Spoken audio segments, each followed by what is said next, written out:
Este é o mapa da Austrália, o sétimo e o mais antigo, mais plano e mais seco continente habitado do planeta Terra. Esta parte mega diversa do mundo é uma combinação vibrante de paisagens e climas. Você deve ter notado que as partes centrais do mapa são mais gritantes, isso porque o centro da Austrália é principalmente desértico. Mas olhando mais de perto, você perceberá que existem florestas tropicais verdejantes no nordeste e cadeias de montanhas na parte sudeste. A Grã-Bretanha reivindicou a metade oriental da Austrália na década de 1770, mas esta terra tem sido o lar dos indígenas australianos por cerca de 65 mil anos. Rodeada pelos oceanos Indiana e Pacífico, a Austrália é o sexto maior país do mundo em área total. Devido ao seu enorme tamanho e isolamento do resto do mundo, ela tem sido rotulada como continente insular e, às vezes, é considerada a maior ilha do mundo. Este terreno incrivelmente diversificado é o lar de algumas das mais antigas e extraordinárias culturas, flora e fauna. Ela também contém muitos segredos científicos, biológicos e arqueológicos. Descobertas recentes feitas na Austrália deixaram cientistas e historiadores perplexos em todo o mundo. Desde milhares de anos de mistérios de assassinatos até um brilho natural no túnel escuro, todo tipo de coisas insondáveis foram encontradas na terra dos cangurus. E neste vídeo nós estaremos contando tudo sobre essas descobertas e muito mais. Número 1. Kakutja, a antiga vítima de assassinato. Este mistério de assassinato fez manchetes no ano de 2014, quando William Bates encontrou um esqueleto perto de um rio. Bates era um ancião do povo Baatjandi, de Nova Gales do Sul, e de seus anos de sabedoria ele foi capaz de identificar o esqueleto como um homem aborígene. Sinais de violência eram visíveis nos ossos. Sempre que os restos mortais são encontrados, a primeira coisa que detetives e especialistas forenses fazem é estabelecer a hora da morte. Inicialmente foi assumido que este homem havia sido morto durante o derramamento de sangue entre o povo indígena e os colonizadores britânicos entre os séculos 18 e 19. Mas quando o Dr. Michael Westaway, um paleoantropólogo da Griffith University, Queensland, examinou o corpo, mais informações vieram à tona. De acordo com Westaway, os restos mortais eram de um homem que muitas pessoas cuidavam. Ele concluiu isso pela forma como a cabeça foi eternamente colocada sobre uma almofada de areia no enterro. A longa ferida em seu crânio parecia sair de uma lâmina de corte que foi usada pela milícia britânica, mas eles estavam muito longe.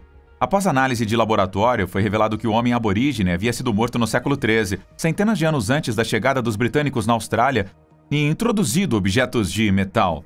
Então, se não era uma arma metálica, o que matou este homem, agora famoso como Kakutja, que significa irmão mais velho?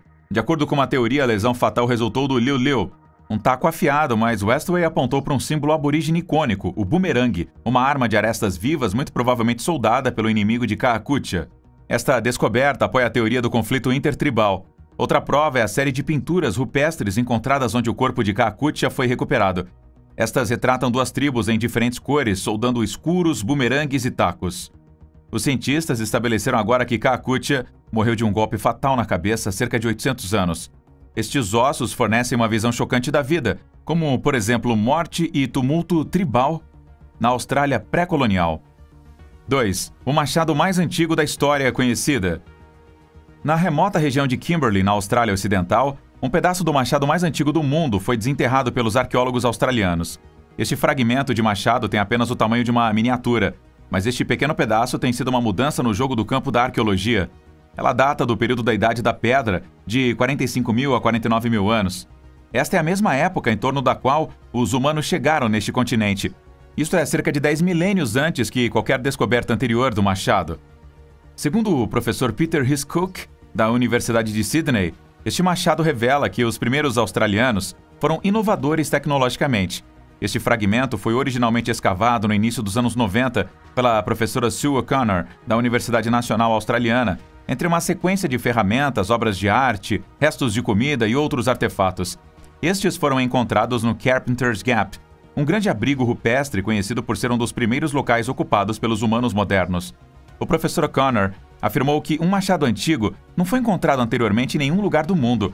Os machados mais antigos do Japão parecem ter 35 mil anos e na maioria dos outros países, estes chegaram com a agricultura há cerca de 10 mil anos. Novos estudos revelaram que este machado tinha sido moldado a partir do basalto e depois polido, moendo-o contra uma rocha diferente até ficar liso. Por décadas, arqueólogos têm sido perseguidos pela questão de quem realmente inventou os machados. E o professor O'Connor acredita que esta tecnologia foi desenvolvida na Austrália, depois que os humanos chegaram e habitaram esta ilha isolada 50 mil anos atrás. Embora a tecnologia do machado não se tenha espalhado por toda a Austrália, pois eles foram feitos apenas no norte tropical e muito provavelmente a tecnologia foi abandonada à medida que as pessoas se espalhavam pelo deserto e por bosques subtropicais. Essa descoberta, no entanto, sugere que as pessoas antigas eram muito mais avançadas do que merecem, e os ancestrais aborígenes provavelmente inventaram e usaram uma tecnologia muito mais complexa do que a que sabemos. 3. Um OVNI em Broome. Acredite ou não, mas entre as centenas de fotos de álcool confiscado e bicicletas roubadas no Twitter da polícia de Broome, está uma foto de que se acredita amplamente ser um objeto voador não identificado. Um vídeo da cidade filmado durante uma tempestade noturna foi compartilhado na página do Facebook da Força Policial da Austrália Ocidental. Esta filmagem, de CCTV, mostra parte de um estacionamento, uma árvore e alguns flashes de iluminação. Mas no céu, também se pode ver uma estranha aparição que se parece com um triângulo brilhante dentro de um círculo. Esta aparição aparece e voa rapidamente do canto da tela. A polícia de Broome brincou que poderia ser um OVNI, dizendo que eles não estavam sozinhos aquela noite. Mas muitos teóricos da conspiração e fanáticos alienígenas consideram isso um avistamento real de OVNIs. Scott Warren, um entusiasta de OVNIs, alegou que inicialmente ele não acreditava que fosse um OVNI. Mas ver o triângulo iluminado mudou sua opinião e se convenceu de que era verdadeiramente uma nave alienígena. Entretanto, especialistas em equipamentos de filmagem, como o diretor J.J. Abrams, dizem que a explicação mais provável para esse objeto bizarro que apareceu no céu é o fenômeno chamado flare da lente. Dando uma olhada mais de perto, você pode apreciar um veículo recuando no canto inferior direito e seus movimentos coincidem com a formação brilhante. A maioria das pessoas aceitou esta teoria, até mesmo a polícia de Broome voltou a postar fotos de bens roubados recuperados. Mas, como em qualquer outra coisa, há uma chance de não ter sido apenas um foguete de lentes. E se fosse aí uma expedição alienígena explorando a aborrecida cidade de Broome? Acho que nós nunca saberemos. 4. Montanhas de térmitas magnéticas. Endêmica no território norte da Austrália, Amithermes meridionalis, também chamada de Compass Termite, constrói montes que são altos, finos e alinhados como agulhas de compasso. Até agora, ninguém sabe realmente por que ou como a térmita constrói esses montes. Dirigindo para o sul da cidade de Darwin, você verá estruturas incomuns dentro das árvores ao redor da estrada. Estas se assemelham a enormes tábuas cinzentas de sujeira de pé na borda, como se elas tivessem acabado de crescer no solo vertical. Graham Brown, um antigo curador de insetos no Northern Territory Museum, acha que estas parecem enormes lápides. Estes montes são construídos como a agulha da bússola, e há muito tempo é um mistério porque esta espécie particular de cupins alinha suas casas com os polos da Terra, mas existem algumas teorias sobre isso. Apesar do nome enganoso, eles não são realmente magnéticos, né? Mas tem algumas evidências que provam que podem ser influenciadas por campos magnéticos. Em uma experiência, os cientistas tinham enterrado ímãs no solo, onde esses cupins estavam começando a construir novos montes. Mas quando eles retornaram anos depois, as térmitas haviam abandonado esses montes. Talvez essas térmitas pudessem sentir o campo magnético da Terra e os ímãs tivessem perdido o senso de direção. Brown explica que estes montes são como prédios de apartamentos para cupins. Um único ninho pode ser o lar de dezenas de milhares desses insetos. Existem pequenos quartos e galerias com a quantidade certa de umidade e uma temperatura interna favorável. A estrutura é bastante estratégica, com apenas a borda do morro alto e magro de frente para o sol durante horas mais quentes do dia. Isso evita que as térmitas fiquem superaquecidas. Mesmo durante as enchentes de verão, os cupins permanecem seguros dentro destas casas únicas, alimentando-se dos alimentos armazenados.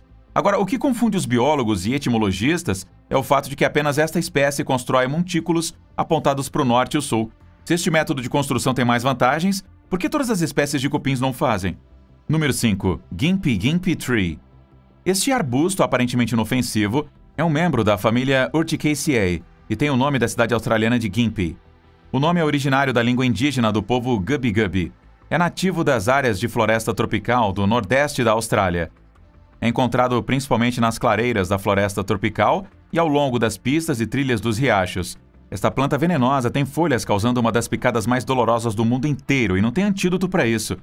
Sua picada é tão dolorosa e duradoura que as pessoas podem sofrer com ela por anos e até mesmo cometer suicídio só para se livrarem da dor. De longe, ela parece até discreta, inofensiva e também convidativa. Uma planta com características suaves e confusas. Mas um leve pincel com suas folhas, você pode acabar em uma dor inimaginável.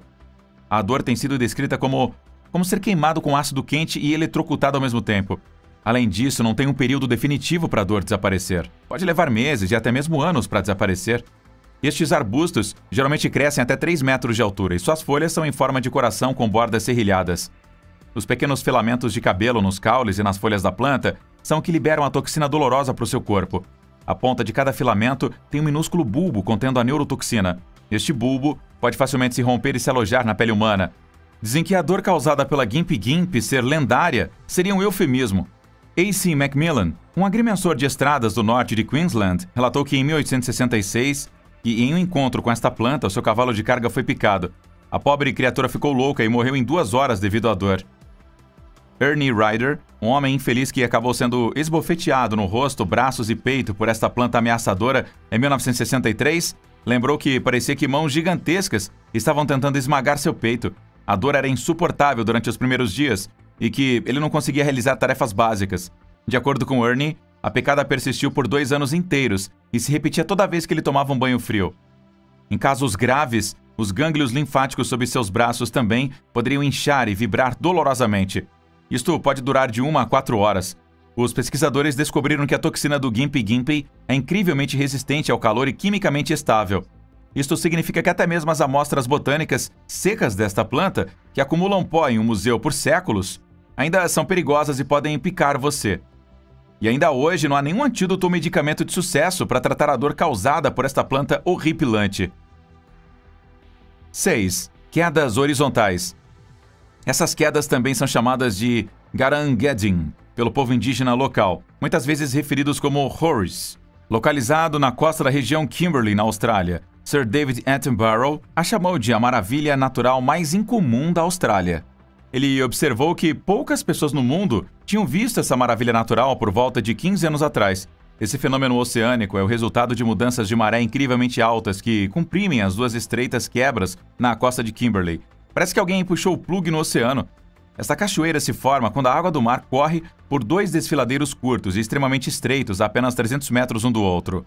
A mudança dos níveis de maré de até 10 metros de altura causa acúmulo de água em um ou outro lado desta fenda. Isto cria uma queda d'água de até 13 pés. Os barcos podem facilmente viajar através desta fenda e os entusiastas de aventura podem desfrutar deste fenômeno inacreditável de perto. Milhões de galões de água do oceano são sugados através de um desfiladeiro estreito. De acordo com pesquisadores, durante as marés altas, cerca de 1 milhão de galões de água escoa pela fenda a cada segundo. Estas quedas horizontais também são reversíveis. Quando a maré gira, a queda flui na direção oposta, e é por isso que ela é considerada uma das correntes mais perigosas da Austrália. A abertura para o mar é de apenas 70 pés de largura. Essa cachoeira é diferente de qualquer outra encontrada no mundo e, portanto, tem atraído a atenção de naturalistas que não podem deixar de se surpreender com esta cachoeira única. 7. Túnel de vermes brilhantes. No início dos anos 1900, uma ferrovia de bitola padrão para o Vale de Wogan foi construída a fim de conectar o desenvolvimento industrial de xisto betuminoso de Newnes com Sydney. Esta ferrovia conectou-se com a linha principal oeste no cruzamento de Newnes. A linha foi aberta em 1906 e desmontada na década de 40. O Glowworm Tunnel é um dos 2 túneis abandonados nessa linha férrea. Ele curva quase 180 graus e é bastante escuro e também assustador. Em condições climáticas normais, um pequeno riacho flui através desse túnel. É um habitat ideal, com as condições certas para alguns vermes brilhantes que vivem nas paredes e no teto deste túnel. Estes são extremamente sensíveis à perturbação do habitat, especialmente ruído, luz, toque e fumaça. Este túnel tem cerca de 400 metros de comprimento. Você pode dar um passeio hipnotizante de família por este túnel coberto de vermes brilhantes. Os pirilampos tendem a iluminar esta trilha escura e úmida.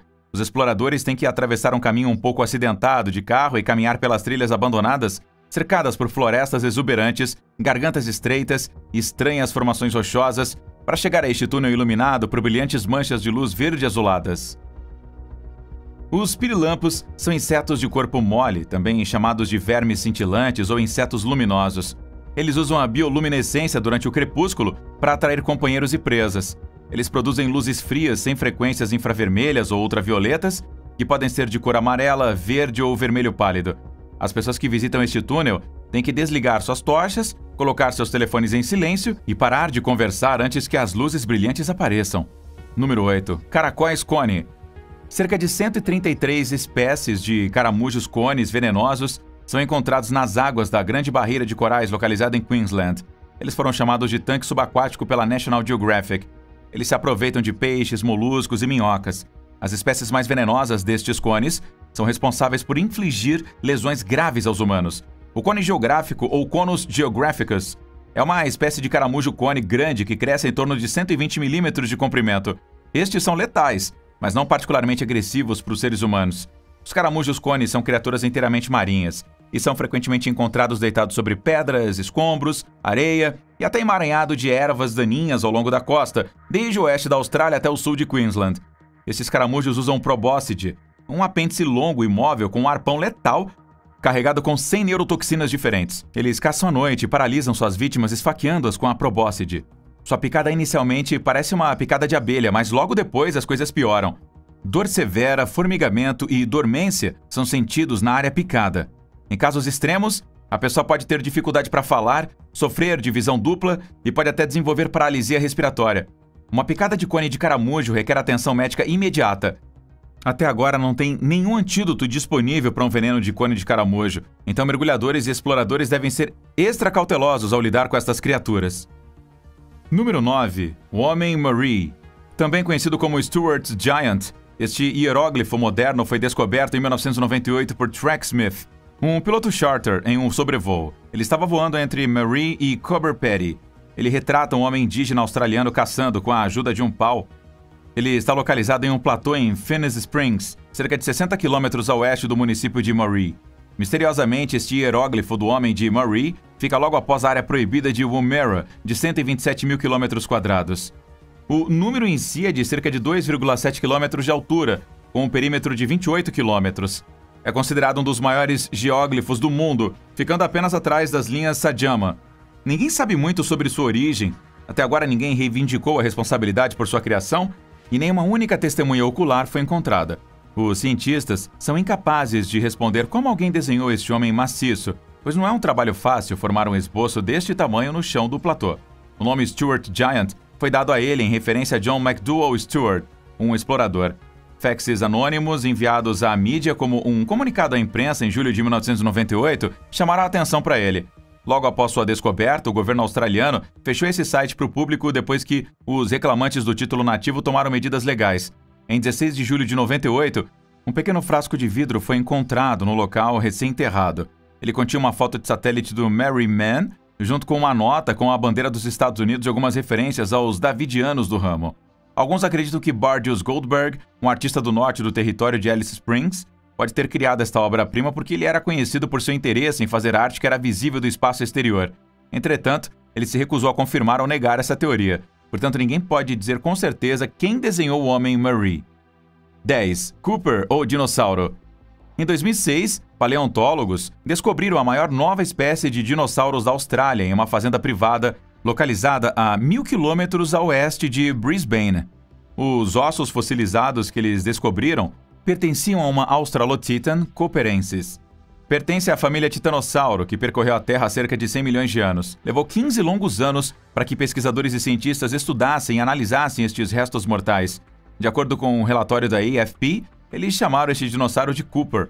Neste estudo, foi descoberto que Cooper tinha entre 5 a 6 metros e meio de altura e media de 25 a 30 metros de comprimento. Isso significa que ele é o maior dinossauro da Austrália. Depois de compará-lo com o tamanho dos membros de outros espécimes preservados, os cientistas concluíram que este titanossauro é estimado entre os 5 maiores dinossauros do mundo. O esqueleto desse dinossauro foi exibido ao público pela primeira vez em 2007, mas antes disso, a descoberta foi mantida em segredo. Uma equipe do Eromanga Natural History Museum e do Queensland Museum usou tecnologia digital e modelos de escaneamento 3D para comparar os ossos de Cooper com seus parentes próximos. Vários outros fósseis de dino também foram recuperados da mesma área no passado. Talvez esse lugar fosse um hotspot de dinossauros, hein? Número 11. Restos do Lago Mungo. Estes 3 são conjuntos distintos de restos humanos que os cientistas acreditam ser muito provavelmente aborígenes australianos. O Lago Mungo está localizado em Nova Gales do Sul e é um lago seco situado a quase 760 quilômetros de Sydney. É a característica principal do Parque Nacional de Mungo e é um dos 17 lagos da região de Lagos Willandra, considerada patrimônio da humanidade. Os sedimentos neste lago foram depositados há mais de 100 mil anos. A mulher Mungo, também chamada de LM1, foi descoberta em 69 e é uma das mais antigas cremações conhecidas no mundo. Jim Bowler, da Universidade de Melbourne, a encontrou na região dos Lagos Willandra. A análise revelou que a LM1 viveu cerca de 24.700 a 19.030 anos atrás. Os restos da LM-1 estão mal preservados e, depois de estudar, foram repatriados para o povo indígena em 1992 e foram trancados em um cofre no Centro de Exposições do Parque Nacional de Mungo. LM-3, um homem, foi descoberto por Jim Bowler em fevereiro de 1974. As dunas de areia movediças expuseram estes restos. Ele foi encontrado perto do Lago Mungo, a cerca de 500 metros a leste do local da LM-1. Este corpo tinha sido colocado de costas, com os joelhos dobrados e as mãos posicionadas na virilha, com os dedos de ambas as mãos entrelaçados. Mesmo ao lado dos restos mortais de um incêndio, também foram encontrados. Este enterro ritual tem sido praticado por aborígenes australianos e indica que certas práticas culturais têm sido praticadas na Austrália por muito mais tempo.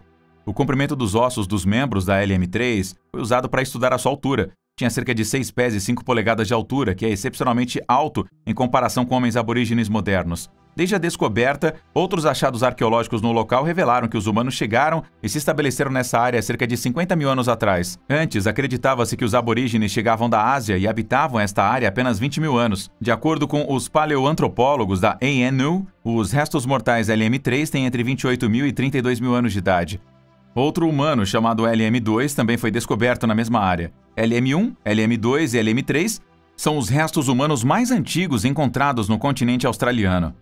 Lady Mungo e Mungo Man foram enterrados de novo em 24 de maio de 2022. Em 1989, o esqueleto de uma criança que se acredita ser da época do homem Mungo também foi descoberto, mas as investigações sobre isso foram bloqueadas pelo 3TTG. Um esqueleto adulto também foi exposto em 2005, mas a chuva e o vento o destruíram completamente até 2006.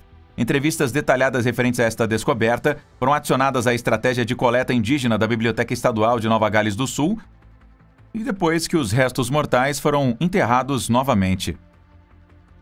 A Austrália é, sem dúvida, um dos lugares mais majestosos e espantosos da Terra, mas esta região também permanece em grande parte inexplorada. Portanto, devemos esperar todos os tipos de descobertas evolucionárias da Terra, dos cangurus, num futuro próximo. Conte pra gente nos comentários que outros segredos você acha que estão escondidos neste continente insular isolado.